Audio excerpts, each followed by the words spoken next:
Sorry, I'm a couple minutes late, guys. A lot going on. Try to answer anything I can for you. Greg, the way you guys seem to physically dominate Michigan in the second half, does that change how you and the staff move forward this year, that you maybe are more confident you can match up straight up with some of these Big Ten teams?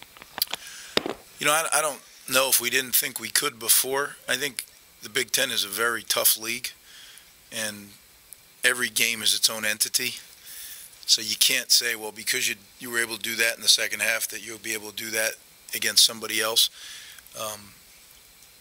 As I said to you, I think I said this after the game, up front, it is such a battle that if you are just a little bit off with your hand placement, a little bit off with your focus and your eyes, it doesn't take much to get dug out of a gap. It doesn't take much to get washed out of a gap.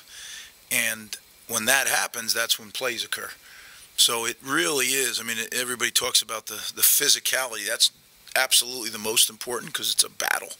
But it's got to be a precise physicality, too. Otherwise, you create issues. So we need to be really physical and really precise.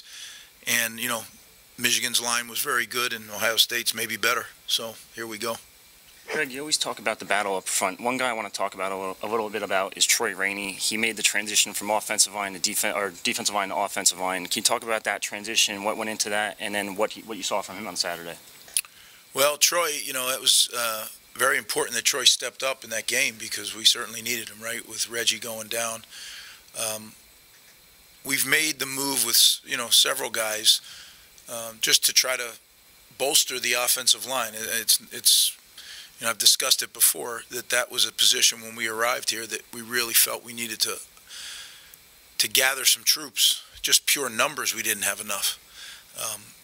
I think some of the guys who have transitioned over from defense, it's worked out nicely. Some of them are a work in progress still. But we needed Troy, and I thought he stepped up. And, you know, it was his first game. He made a lot of mistakes, but he also played very hard. And, you know, I've over the years, you just see it happen over and over again. If you play really hard, even when you make mistakes, sometimes you fall into some stuff.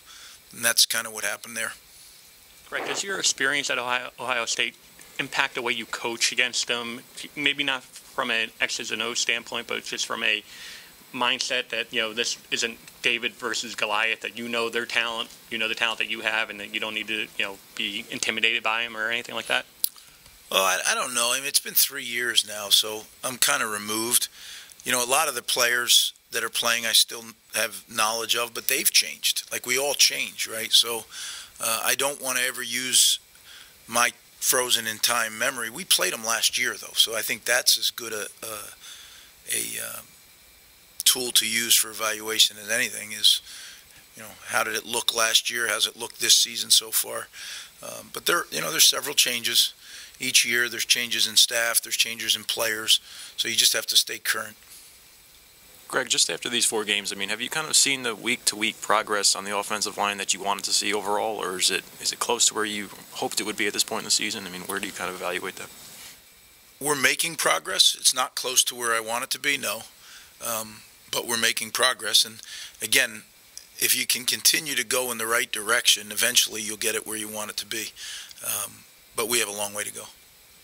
Hey, Greg, could you just talk a little bit about, as you're developing a program, growing that 12th man at home, particularly in this league against a Big Ten team where you know when you go to their place it's going to be a challenging environment?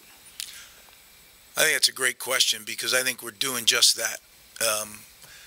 You know, we've had 2 home games, and, you know, I'm very focused on what we're doing, but I spend time on that part of the program with people that's their job. But I do spend some time on that because when you build a program, as you're mentioning, it's everything. It's the recruiting, it's the coaching, it's the scheme, it's also the game day environment. You know, it's the students are so important. You know, this is a college football team at a awesome AAU university, and I want our students to have something that they can come here, be proud of first of what we do on the field, but enjoy the day. and we got a great student section, and I've been really proud of them. They've gotten here. We've had some early games.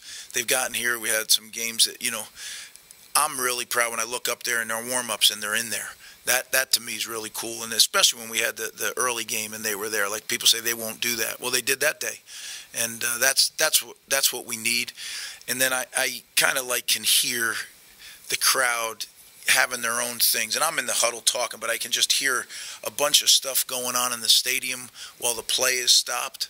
And that to me that's what college kids want to do. They want to have fun, make it a fun day for them, and that's what we have people that do a great job of promoting that, and I'm proud of the way they're doing that. It's not going to happen overnight, but it's going to happen here, and it's going to be a lot of fun to go to a Rutgers football game. That's, starts with winning. I get that.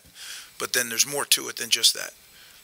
Greg, you lost Reggie last week. Can you just talk about that? Any update? And you got Patrice back. What was it like to get him in the lineup and his performance? Yeah. Well, Reggie's going to need surgery, and he's going to be done for the year, which is sad because he really is a fine player, and it's sad any time a kid has to do that. But he's a strong guy mentally, and he's going to fight through it, and we got the best care for him, so we just hope that he can heal up and get back with us. Patrice, I thought, did a good job, right? He hasn't played in a game for Rutgers. He steps up in a big game, and I thought played well. Sometimes at a cornerback position, if your number isn't talked about, you did a pretty good job. You covered your guy. Maybe you didn't make the play, but they didn't make the play either. So good start by him. I anticipate him just getting better and better. He's a veteran guy. He's a sixth-year guy. He just hasn't been with us. But, he's a guy that we count on. Like this coming on kind of like the perfect time, because obviously game the other day, the way that it went, you said it kind of slipped away a little bit, and now you get to test yourself against another Big Ten power at home. I mean, is this kind of the right, perfect opportunity right now?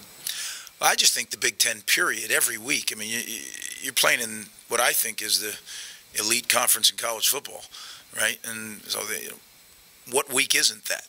Some teams are a little – I liken it very much to the NFL, my time there. Any team can beat any other team in this league on any given Saturday. Are you going to maybe add more guards back to the rotation now that you only had Troy and Cedrice on Saturday, or are you going to stick with the guys you have right now? All depends if guys earn that. If we think that putting another guy in the rotation helps us be better on the O-line, then we will.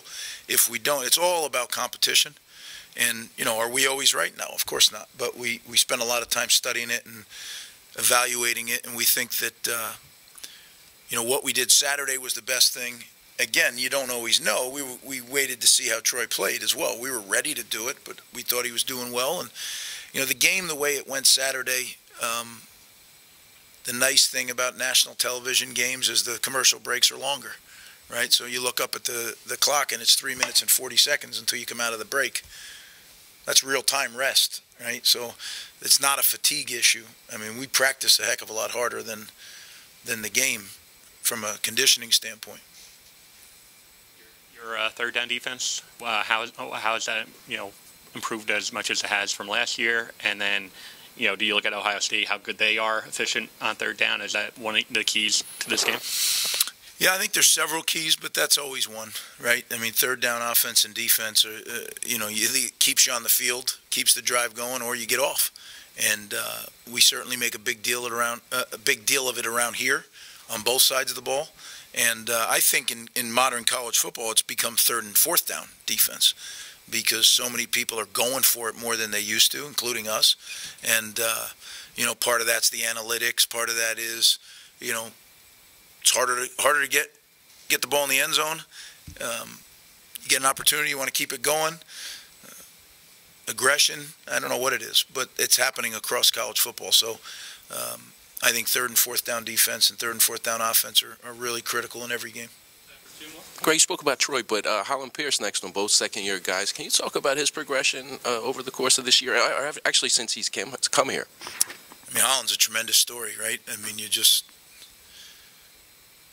literally, the season gets postponed, then we get started again. I come down the stairs from the practice facility, and there's this big guy standing in the parking lot. said, Coach, I'm admitted to Rutgers, and I'd like to come on the team if I could. Okay, you're probably going to have to lose some weight and get in shape, but sure, if let me check it out. And we did, and some of the coaches knew of him because the coach had called on his behalf, and all he did was come in here and, I don't know, lose 50 or 60 pounds and work like a maniac, and he looks up and he's starting at the right tackle against Michigan. So I think those are pretty cool stories, right? So you have two young guys playing on that side. We need them to just keep getting better and better every week. Talking about the game day atmosphere, fans might not see it, but the lights that you have down in the tunnel, what does that do for your team? Does it pump them up before the game? And can you just talk about how that came about? Sure. Like I said, we have people that handle game day and handle that kind of stuff. And one of the things that was brought to my attention, I've been in places where we've done that. You see pro football teams that have that. It's a cool thing for our players. Sure it is. There's music thumping in the tunnel, and there's no feeling like coming out in your home stadium, coming out of that tunnel. I never really got to do it at this level as a player. I've done it as a coach, and I know those kids it's such a rush to come out into your fans. And really all it does is it kind of starts that process just a little bit earlier in that tunnel. And it's been something I think the players like. They work so hard. I like to, if I can do something that makes them feel good, I like to do that. So. Do you turn it off for like a visiting game? Can you do it that quickly? Yeah, I'm not real involved in that, Keith. Okay. But yeah, I know we turn it off because I said I don't want it for the other team. They said, no, Coach, that won't be for the other team. Right? Yeah, right. Because we use the same tunnel here, which always presents interesting issues. But yeah. All right, guys, thanks.